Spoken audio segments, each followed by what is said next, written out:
This project is known as Ngarunga, Nangama and Calm Water Dream. It's talking about the history of the tank stream and the history of this place, which is in Sydney, sometimes called Warang. And it's about the history of Gadigal people, Aboriginal people of this place, the tank stream that goes through there, and what is here now.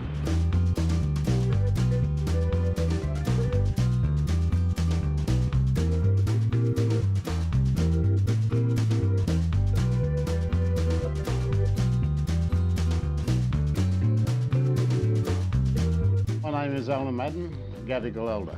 I'm Judy Watson. Where we are today, we're on Gadigal land. Gadigal is one of 29 clans of the Eora Nation. It's been a great honour to be working with Uncle Alan and with everybody on this project. Just to give a little bit of our culture of who we were and who we are. I'm always interested in the Aboriginal history of place and pulling that history up for other people to see it. Aboriginal names are through there, like you have Warang or Warrain, Sydney Harbour, Tara, which is now Dawes Point, I think, and Woolloomooloo. So I was just interested in the way that history and people transform a place. This very early map here, you have the tank stream, and then later on it suddenly becomes George Street, and the tank stream is still underneath it. There's also scarification through here, which is hidden behind, which is actually taken from people's bodies depicted in paintings or drawings. Over here on the east side, which is outside, you have Queen Gooseberry and Bungaree standing on top of a list of the leaseholders and the tank stream stone. I had a feeling I wanted it to be there, but I didn't know if it was going to work, and now I love the fact at the Australian Museum they didn't know if it was an Aboriginal object which was used for pounding or grinding, or whether it was a European artefact used as a stopper in a bottle.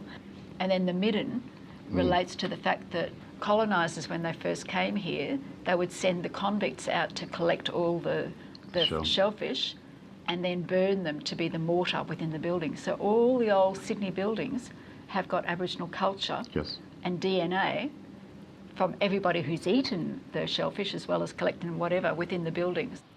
Well, this art has always been there. What we've done here, we've taken it from there and put it down there. It's always been here. But I also like these punctures of the wells, you know, the European well, the Chinese well, and then the incision of the line of the harbour and tank stream. This is a layering which indicates the layering of history, the layering of culture, and you see that within any archaeological dig, where you see what's on top and then you go down and there's another story and another story and another story. I'm Madeline Critchley. My background is in graphic design, and so I'm always interested in the communication of language. We get to play with a whole lot of visual information, and it's a really great process to go through. And there's one process that I use, which is a lithographic wash, where grease floats in water, and so that was one of the things that was underlaid. And also the way that the maps were depicted over time, the different styles of illustrating this particular area. This is a really interesting map, isn't it? The old map of the tank stream going from the head of the spring, which would have been located in Hyde Park, and then back down to the harbour. Judy's telling a really important story and a wonderful depiction of that.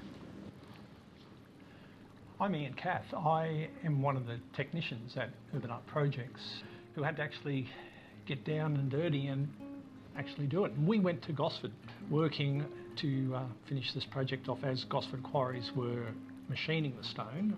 We then came along and hand painted all of the decorative elements. The stone came out of the ground on site at the building. Then it went to Gosford Quarries where it was allowed to oxidise, and then it was machined and engraved, and then we were working on it. And as Judy explained to me the significance of all the components, I thought, wow, there's some really interesting stories in amongst this. And what looked like just crescents, I eventually realised were actually fishhooks. All the different names for the different items had European names and also Aboriginal names, and the maps changed as colonisation evolved. And I think it's a beautiful piece. I'm actually very, very proud to have participated in it. This is sort of writing from Governor Phillip, talking about the boundaries for all this area of Sydney Cove, which was Gadigal land, Gadigal country. The necklace is in the British Museum collection, but it was taken from Aboriginal people from Sydney area.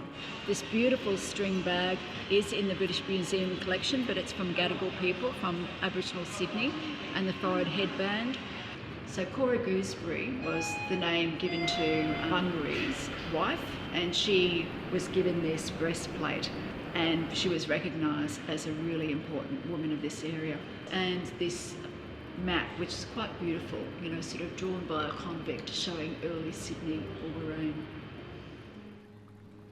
And I think once the light changes, it will go through a total shift. So it almost looked like the wash of the water of the tank stream going through it, which still is under the city here. It's like a memory of that, and I feel like it's been a great journey that we've been on together. It has.